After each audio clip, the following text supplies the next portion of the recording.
Selamat siang Ibu Susanti. Selamat siang Ibu Sri. Gimana nih kabarnya? Sehat? Kabar saya baik dan sehat. Terima kasih karena sudah bersedia menyempatkan waktunya. Bagaimana dengan Ibu? Apa kabarnya? Alhamdulillah saya juga baik dan sehat Bu. Senang sekali kita bisa bertemu lagi pada sesi coaching kali ini.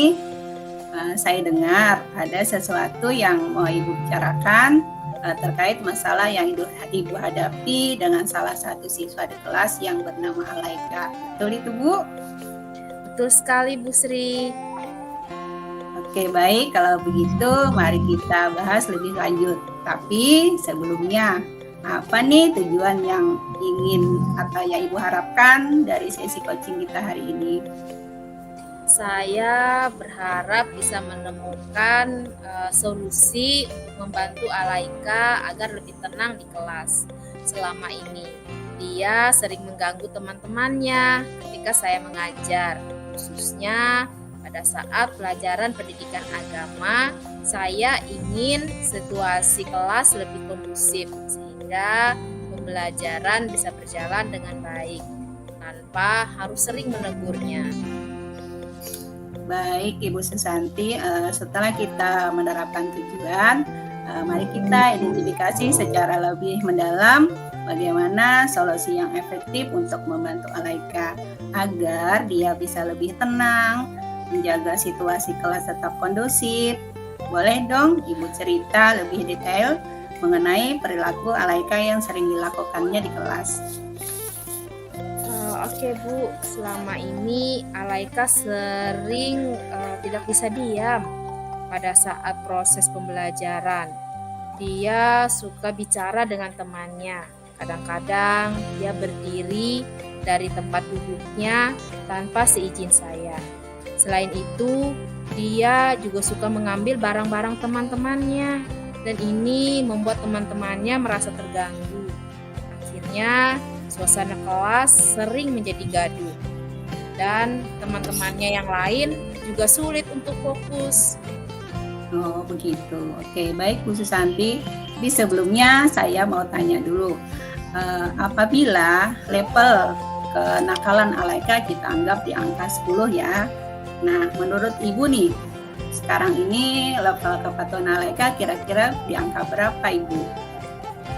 Iya Bu, menurut saya sekarang kepatuhan Alaika ya kurang lebih berada di angka 4. Baik, terima kasih Bu Susanti atas observasinya. Dari apa yang Ibu sampaikan, tampaknya kepatuhan Alaika memang berada di level yang rendah ya Bu. Dengan kondisi tersebut, saya rasa sekarang ini susah deh untuk mencapai level di angka 10. Nah, untuk level angka kepatuhan, Ibu Susanti maunya Alaika ini berada di angka berapa, Bu? Saya maunya sih Alaika ini berada di angka 6 atau 7 saja mungkin sudah cukup, Bu. Oke, baik. Saya mengerti apa yang Ibu Susanti rasakan. Yang jelas, situasi seperti ini sangat mempengaruhi suasana belajar di kelas. Dan tentunya hal ini juga menjadi sebuah tantangan bagi Ibu sebagai seorang pendidik. Apakah Ibu Susanti sudah mencoba beberapa cara untuk mengatasi perilaku Alaika tersebut?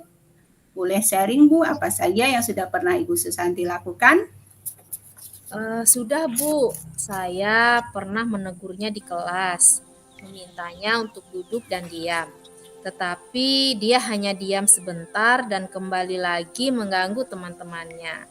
Saya juga pernah memindahkan tempat duduknya agar dia tidak terlalu dekat dengan teman-teman yang lain yang sering diajaknya bicara. Namun itu pun hanya bertahan sementara saja. Saya merasa seperti kehabisan ide, Bu. Oh begitu, saya paham Bu Susanti. Terkadang penanganan yang kita lakukan seperti menegur atau memindahkan tempat duduknya bisa memberikan efek jangka pendek, tapi belum menyentuh akar permasalahan. Nah, Menurut Ibu, apakah yang menjadi kemungkinan penyebabnya Alaika berperilaku seperti itu? Apakah mungkin ada faktor dari luar kelas yang mempengaruhinya atau mungkin dari dalam kelas itu sendiri? Saya belum tahu secara pasti sih Bu, tapi saya menduga Alaika mungkin merasa bosan atau tidak tertarik dengan pelajarannya. Dia anak yang sangat aktif di luar kelas, jadi mungkin dia merasa terlalu lama duduk dan mendengarkan sehingga membuatnya merasa tidak nyaman. Bisa saja dia mencari perhatian dari teman-temannya karena dia sering kalau jadi pusat perhatian. Pemikiran yang sangat bagus Ibu. Jadi mungkin ada faktor kebutuhan untuk bergerak dan mendapatkan perhatian yang belum terpenuhi di dalam kelas. Mari kita sama-sama pikirkan rencana aksi atau beberapa strategi yang bisa membantu Alaika untuk lebih fokus dan terlibat selama pembelajaran, sekaligus menjaga suasana kelas tetap kondusif. Kira-kira strategi apa yang terpikirkan oleh Ibu Susanti? Begini Bu Sri, saya berpikir untuk membuat kegiatan yang lebih aktif. Mungkin bisa dengan melibatkan Alaika dalam tugas kelompok atau bermain peran yang berkaitan dengan materi agar dia punya kesempatan untuk bergerak dan berinteraksi dengan temannya secara positif. Selain itu, saya juga bisa mencoba memberikan apresiasi untuk siswa-siswa yang tetap tenang dan fokus selama pelajaran. Bagus sekali Ibu. Menggunakan metode pembelajaran yang lebih interaktif pasti bisa membantu Alaika menyalurkan energinya. Selain itu, apresiasi untuk perilaku positif juga bisa menjadi motivasi bagi seluruh siswa. Kita juga bisa memberikan Alaika tanggung jawab kecil di kelas. Misalnya, dia bisa diberi tugas untuk menjadi ketua kelompok atau membantu mengelola aktivitas kelas. Nah, dengan begitu dia bisa mendapatkan perhatian yang positif. Gimana menurut Ibu Susanti? Wah, ide yang sangat bagus Ibu. Karena dengan memberikan sebuah tanggung jawab, Alaika mungkin merasa lebih dihargai dan diakui secara positif oleh teman-temannya. Sehingga dia tidak perlu mencari perhatian dengan cara mengganggu temannya yang lain. Tepat sekali Ibu. Kita sudah menyusun rencana aksi. Yang pertama, membuat pembelajaran lebih interaktif dengan tugas kelompok atau bermain peran. Yang kedua, memberi apresiasi untuk siswa yang menunjukkan sikap positif. Dan yang ketiga, memberi peran atau tanggung jawab khusus kepada Alaika. Kira-kira nih Bu, mulai kapan Ibu akan menerapkan rencana ini? Saya mungkin akan memulainya minggu depan Bu. Pada saat jadwal pelajaran pendidikan agama, saya akan menyesuaikan materi agar pembelajarannya lebih aktif dan interaktif. Baik sekali Ibu, saya yakin rencana ini bisa memberikan dampak positif bagi Alaika dan kelas Ibu. Apakah ada hal lain yang Ibu butuhkan untuk mendukung penerapan rencana ini? Saya rasa sudah cukup Ibu. Saya merasa lebih siap setelah berdiskusi dengan Ibu. Mungkin nanti saya akan meminta umpan balik dari Ibu setelah beberapa minggu menerapkannya. Siap tentu Ibu Susanti. Dengan senang hati saya akan membantu memberikan umpan balik. Saya sangat mengapresiasi dan menghargai dedikasi dan usaha Ibu untuk mencari solusi yang terbaik bagi siswa-siswa di kelas. Ini sebenarnya bukan tugas yang mudah, tapi Ibu telah menunjukkan komitmen yang luar biasa. Saya yakin perubahan positif akan segera terlihat. Terima kasih banyak Bu Sri. Saya merasa didukung dan lebih percaya diri untuk mencoba pendekatan baru ini. Sama-sama Ibu Susanti, saya juga sangat menghargai keterbukaan Ibu dan keinginan Ibu untuk berkembang. Semoga minggu depan semuanya berjalan dengan lancar. Jika ada tantangan atau hal yang ingin didiskusikan lebih lanjut, saya siap membantu. Semangat dan sukses selalu Ibu. Terima kasih Ibu. Oke, terima kasih.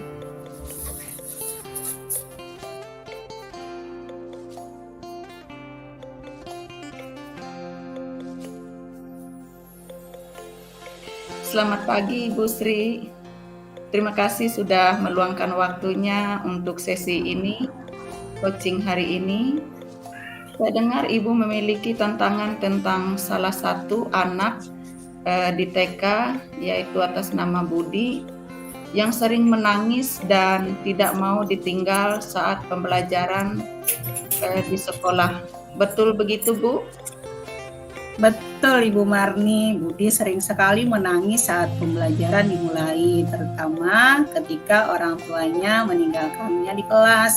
Ini membuat suasana belajar sedikit terganggu karena saya harus sering menenangkan dia. Baik Bu Sri, sekarang mari kita mulai bagaimana memikirkan tentang Budi ini. Apa yang Ibu ingin capai dari sesi ini terkait permasalahan yang dihadapi oleh Budi?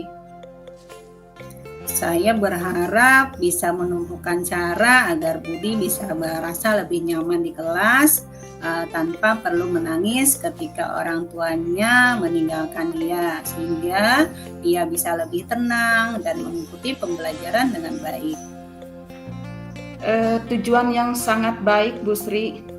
Menurut Ibu, kira-kira apa penyebab Budi yang selalu menangis dan tidak mau ditinggal? Kemudian apakah Ibu sudah mengamati situasi yang mungkin bisa memicunya? Saya rasa Budi belum terbiasa terpisah dengan orang tuanya. Setiap kali ibunya meninggalkan kelas, dia langsung menangis dan sepertinya mengalami kecemasan berpisah. Saya sudah coba menenangkannya, tapi seringkali tidak berhasil, Bu. Baik Bu Sri, sekarang apabila Budi kecemasannya berada di level angka 10, sekarang ketenangan Budi berada di angka berapa Bu? Iya Bu Marni, menurut saya sekarang ketenangan Budi berada di angka 5, ya sekitar begitulah kira-kira. Iya, terima kasih Bu Sri atas observasinya. Dari apa yang Ibu sampaikan, tampaknya Budi mungkin mengalami kecemasan karena belum merasa aman tanpa kehadiran orang tuanya di sekolah. Sekarang, dengan kondisi Budi saat ini, susah deh untuk mencapai level angka 10, Bu. Sekarang di angka 5. Ibu Sri mau Budi ini berada di angka berapa, Bu? Saya sih maunya si Budi ini berada di angka 7, Ibu. Iya. Sekarang Ibu Sri mau Budi ini ada perubahan supaya bisa tenang saat ditinggal orang tuanya.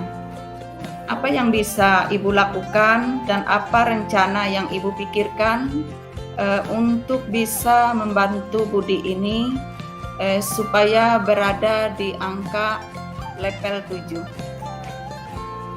Mungkin saya bisa mencoba membiasakan Budi untuk lebih mandiri secara bertahap. Misalnya dengan melibatkan dia dalam kegiatan kelas yang menarik segera setelah dia datang, agar dia tidak fokus pada kepergian orang tuanya. Saya juga berpikir untuk berkomunikasi dengan orang tua tentang strategi ini agar mereka bisa bekerja sama. Ide yang bagus Bu Sri, membuatnya terlibat segera dalam kegiatan yang menyenangkan, itu juga bisa mengalihkan perhatiannya. Apakah Ibu juga mempertimbangkan untuk memberi dia waktu transisi begitu? Misalnya dengan mengizinkan orang tuanya untuk duduk sebentar di dalam kelas sebelum pergi. Betul sekali Ibu, saya pikir memberikan waktu transisi bisa membantu setidaknya di awal. Mungkin saya bisa memulai dengan memberikan waktu 5 menit bagi orang tuanya untuk menemaninya sebelum memulai aktivitas. Itu rencana yang baik Ibu Sri. Jadi rencana aksinya adalah melibatkan Budi dalam kegiatan yang menyenangkan sejak awal. Memberikan waktu transisi dengan kehadiran orang tua dan berkomunikasi dengan orang tuanya agar mereka bisa mendukung dari rumah.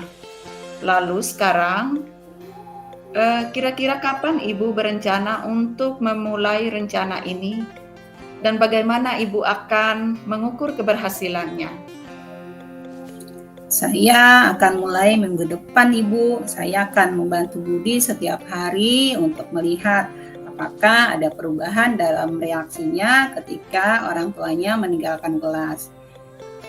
Jika dia mulai menangis lebih sedikit atau bisa mengikuti pelajaran tanpa harus sering ditenangkan, saya pikir itu akan menjadi tanda positif.